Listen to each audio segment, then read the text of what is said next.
ரஹ்மத்துல்லாஹி வபரகாத்துஹு. என் பேர் ஆயிஷா. நான் போன வருஷம் வரைக்கும் பார்த்தீங்கன்னா தேவியாக இருந்தேன். என்னுடைய அப்பா அம்மா எல்லாருமே இந்து முறைப்படி வாழக்கூடியவங்க.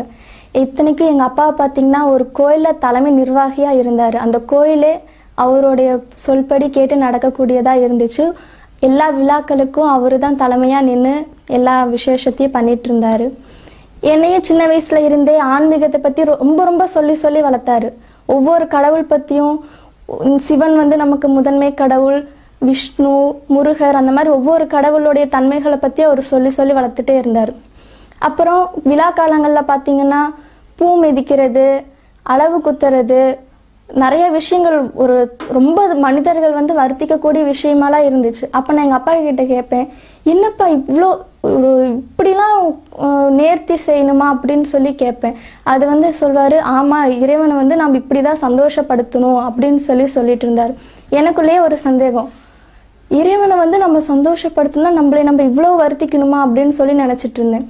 இதை பற்றி எங்களுடைய பள்ளியில் படிக்கிற சகோதரிகள் கூட பேசிகிட்டு இருக்கும்போது ஒவ்வொரு மாற்று மத ஒரு சகோதரி சொன்னால், கிறிஸ்துவ பொண், இந்த மாதிரி நீங்கள் பண்ணுறதெல்லாம் தப்பு, இயேசு தான் நம்மளுடைய கடவுள், அவர் தான் உண்மையான கடவுள் அப்படின்னு சொல்லிட்டு இருந்தா.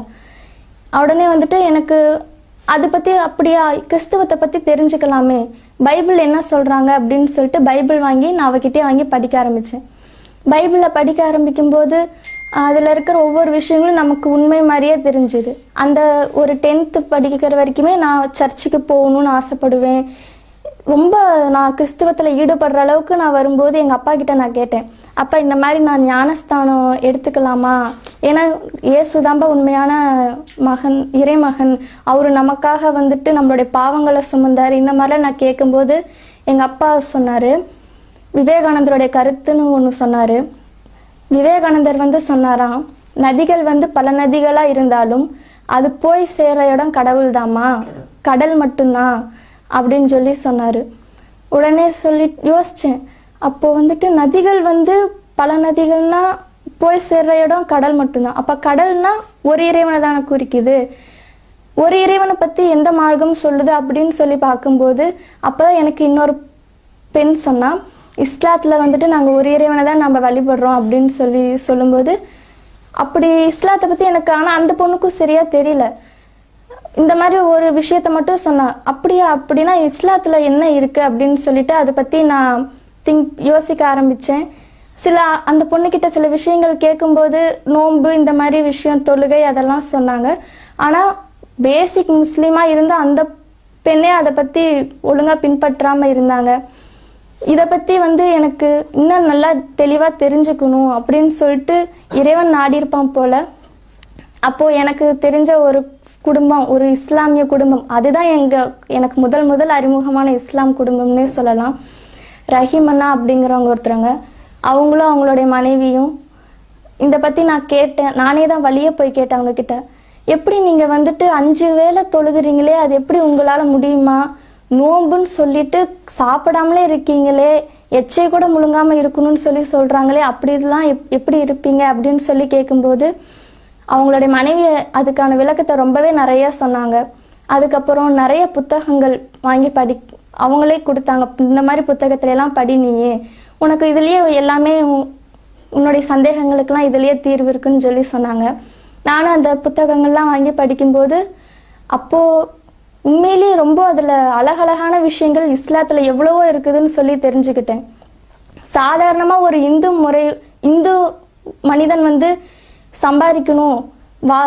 சம்பாதிக்கணும், இந்த மாதிரி சாதாரணமாக பிள்ளை குட்டிகள் அது மட்டும் பார்த்துட்டு இருக்கணும் அப்படின்னு இருக்கிற ஒரு குடும்பத்தில் இருந்த நான், அண்டை வீட்டாரை பேணணும், உறவினர்களை பேணணும், அனாதைகளை பேணணும், அந்த மாதிரி நிறைய விஷயங்கள் ஆதரித்து வாழணும் அப்படின்னு இருக்கிறத நான் முதல்ல இஸ்லாம் அப்படிங்கிற ஒரு மார்க்கத்தில் தான் தெரிஞ்சுக்கிட்டேனே ஒழிய ஒரு சாதாரண இந்து முறைப்படி வாழக்கூடிய மனிதர்கள்கிட்ட நான் அதை பார்த்ததே கிடையாது. அதாவது இந்துக்கள்லேயும் நிறைய பேர் சேவைகள் செய்கிறவங்க இருக்காங்க. ஆனால் அவங்க எப்படின்னா பணம் இருந்து சேவை செய்கிறவங்க அப்படின்னு வச்சுக்கலாம். ஆனால் இஸ்லாத்தில் மட்டும்தான் உங்களுக்குன்னு எவ்வளோ வருமானம் இருக்கோ அதில் இருந்து கூட நீங்கள் நல்லது செய்யுங்க, அதனுடைய நன்மை வந்து இறைவன் உங்களுக்கு பல மடங்கு தருவான் அப்படின்னு சொல்லும்போது எவ்வளோ ஒரு அழகான விஷயமா இருக்கு. இன்னைக்கு ஒரு மனிதன் 100 ரூபாய் சம்பாரிச்சா கூட தனக்குன்னு எடுத்து வச்சுக்க கூடியவங்களா இருக்கிறாங்க. ஆனால் இந்த இஸ்லாம் மார்க்கம் தெரிஞ்சவங்களா இருந்தா 100 ரூபாய் சம்பாரிச்சா கூட அதுல 10 ரூபாயாவது மற்றவங்களுக்கு நன்மை செய்யணும் அப்படிங்கிற எண்ணம் இஸ்லாத்தை முழுமையா பின்பற்றக்கூடியவர்களுக்கு தான் இருக்கும். அதுவும் இந்த இஸ்லாத்தை பத்தி தெரிஞ்சவங்க கிட்ட மட்டும்தான் இருக்கும். அப்புறம் இஸ்லாத்தை பத்தி இன்னும் நிறைய தெரிஞ்சுக்கும் போது இஸ்லாத்துல வந்து இறைவன் உண்மையான இறைவன் நான் என்னோட தனிப்பட்ட முறையில நான் ஏத்துக்க ஆரம்பிச்சேன். ஆனா வந்துட்டு அப்போ வெளிப்படையா நான் வந்து ஹிஜாப் அணிய கிடையாது, எதுவும் செய்ய கிடையாது. ஆனா இருந்தாலும் என்னுடைய குடும்பத்துல நாம என்ன +2 தான் படிக்கிறோம், இந்த மாதிரி டைம்ல இன்னும் மேஜர் கூட ஆகலை, நம்மளால தனிச்சு செயல்பட முடியாது அப்படிங்கிற எண்ணத்திலேயே வீட்லயே நான் தொல்ல ஆரம்பிச்சேன். இதையெல்லாம் பார்த்த பிறகு அப்புறம் ஃப்ரெண்ட்ஸ் வீட்டுக்கு வெளியே அங்கே இங்கேன்னு போயிட்டு இருந்த தேவியா இருந்தேன்னா எங்கேயுமே போகாம வீட்டுக்குள்ளேயே ஒடுங்க ஆரம்பிச்சேன். இதை பார்த்து எங்க அம்மா அப்பா, என்ன நம்ம பொண்ணு இப்படி மாறிட்டா, ஒரு பூ வைக்க மாட்டேங்கிறா, ஒரு நல்லா ட்ரெஸ் பண்ணிக்க மாட்டேங்கிறா, எதுவுமே பண்ணாம இப்படி வீட்டுக்குள்ளேயே இருக்கிறாளே அப்படின்னு சொல்லி அவங்க என்கிட்ட கேட்க ஆரம்பிச்சாங்க. அப்போ நான் எங்க அப்பாவுக்கு சொன்னேன், அப்பா இந்த மாதிரி வந்து நாம் வந்து சிலை வழிபாடு பண்ணிட்டு இருந்தோம், ஆனா அது வந்து ரொம்ப தவறு. நாம் மனிதன் கையால படைச்ச சிலையை ஏன் நம்ம வணங்கணும், அந்த சிலையை நம்ம தூக்கி போட்டா கூட அது உடஞ்சிருமே ஒழிய அது நமக்கு ஒரு ஆபத்தான காலத்துல அது நமக்கு உதவி செய்ய போறதில்ல அப்படின்னு சொன்னேன். அப்படி இருக்கும்போது நிறைய விஷயங்கள் எங்க அப்பாவுக்கு நான் அவர் வந்து நிறைய விஷயங்கள் வந்து அவருடைய வயசுக்கு தகுந்த மாதிரி என்கிட்ட நிறைய விஷயங்கள் இந்து முறைப்படி வந்து வாதாடிட்டு இருந்தாரு. அதுக்கு எனக்கு தெரிஞ்ச அளவுக்கு நான் அவருக்கு பதில் சொல்லிட்டு இருக்கும்போது, நம்ம பொண்ணு இப்படி இருக்க மாட்டாளே, என்ன இவகிட்ட நிறைய வித்தியாசம் தெரியுதே அப்படின்னு சொல்லிட்டு என்னை ரொம்ப கூர்ந்து கவனிக்க ஆரம்பிச்சாங்க. அப்போ நான் வந்துட்டு தொழுகை வணக்கம் இதெல்லாம் நான் பண்றதை பார்த்துட்டு, என்ன நம்ம பொண்ணு இப்படி மாறிட்டாலே, இவளுக்கு வந்து வீட்டுல கல்யாணம் பண்ணி வச்சிடலாம் அப்படிங்கிற அளவுக்கு வந்துருச்சு 18 வயசுல எல்லாம். அப்போ என்ன பண்றது, இப்ப வந்து கல்யாணம் பண்ணிட்டா நம்மளால ஒன்றும் பண்ண முடியாதுன்னு சொல்லி எனக்குள்ளேயே சிந்திக்க ஆரம்பிச்சேன். சரி, இதை பத்தி நம்ம எப்படியாவது வீட்டுல வந்து எதிர்த்தாவது நாம இஸ்லாத்தை தான் பின்பற்றணும் அப்படின்னு சொல்லி எனக்குள்ளேயே எண்ணம் தோணுச்சு. உடனே நான் வந்துட்டு இதுக்கான மதர்சாவில் போய் நான் படிக்க ஆரம்பிச்சேன். அது வீட்டில் ரொம்ப எதிர்த்து எல்லாருக்கிட்டேயும் பேசி, சரி சின்ன பொண்ணு தானே, 18 வயசு தானே, ஏன்னா வந்துட்டு என்னோட கடந்த கால ஒரே பொண்ணுங்கிறதுனால நிறைய விஷயங்கள் வந்து நான் பண்ணும்போது அவங்க என்கரேஜ் பண்ணாங்க. என்னுடைய நான் வந்து ஒரு டான்ஸ் ப்ரோக்ராமில் கலந்துக்கிட்டாலும் சரி, டான்ஸ் கற்றுக்கிட்டாலும் சரி, நிறைய விஷயங்கள் வந்துட்டு அவங்க போவேன் பாதியிலே விட்டுருவேன், இந்த மாதிரி இருக்கும்போது சரி இதுவும் பாதியிலே விட்டுருவா அப்படின்னு நினச்சி அவங்களும் மதர்சா அனுப்புனாங்க. மதர்சா போய் படிக்கிற காலகட்டத்தில் பார்த்தீங்கன்னா ஹிஜாப் வந்துட்டு ரொம்ப மதர்சாவில் கட்டாயம். ஆனால் வந்துட்டு நான் இஸ்லாம் எனக்கு பிடிச்சிருந்தாலும் ஆரம்பத்தில் வந்துட்டு ஹிஜாப் வந்துட்டு எப்படி அந்த ஹிஜாப் போட்டுட்டு இருக்கிறது, இது வந்து ஒரு பெரிய கஷ்டமாக இருக்கே அப்படின்னு சொல்லி நான் நினச்சிட்டு இருந்தேன். அப்புறம் மதர்சா போய் இறைவனுடைய குரான் வசனங்களை படிக்கும்போது ஒரு பெண் தன்னுடைய அலங்காரத்தை யார் யாருக்கு காட்டணும், யார் யாருக்கு காட்டக்கூடாது, இந்த மாதிரி விஷயங்கள்லாம் தெரியும் போது ஒரு ஹிஜாப் வந்துட்டு பெண்களுக்கு எவ்வளோ முக்கியமானது அப்படிங்கிறத அப்போ அந்த வசனத்தை நான் படிக்கும்போது தான் நான் உணர்ந்தேன். இன்றைக்கும் நிறைய முஸ்லீம் பெண்கள் வந்துட்டு ஹிஜாப் வந்துட்டு ஒரு பெரிய பாரமாக தான் நினைக்கிறாங்க. ஆனால் ஹிஜாப் மாதிரி பாதுகாப்பானது பெண்களுக்கு எதுவுமே கிடையாது. இன்னைக்கு எத்தனையோ பேர் பார்த்தீங்கன்னா வழியில் போயிட்டு இருக்கும்போது நகை பறிக்கிறாங்க, கழுத்து அறுத்துட்டு நகையை பறிச்சுட்டு போகிறாங்க, கொலை செஞ்சுட்டு நகையை பறிச்சுட்டு போகிறாங்க, இந்த மாதிரி நிறைய விஷயங்கள் பார்க்குறோம். ஆனால் ஹிஜாப் அணியும் போது பெண்களுக்கு உள்ள எவ்வளோ நகைகள் போட்டிருந்தாலும் அதை பற்றி கவலையே இல்லாமல் தைரியமாக போகக்கூடியது வந்து இந்த ஹிஜாப் ஒன்று மட்டும் பெண்கள் அணிஞ்சா நிச்சயமாக தைரியமாக போகலாம். அதுக்கப்புறம் மதர்சாவில் வந்து நிறைய விஷயங்கள் நான் அங்கே தான் தெரிஞ்சுக்கிட்டேன்னு சொல்லலாம்.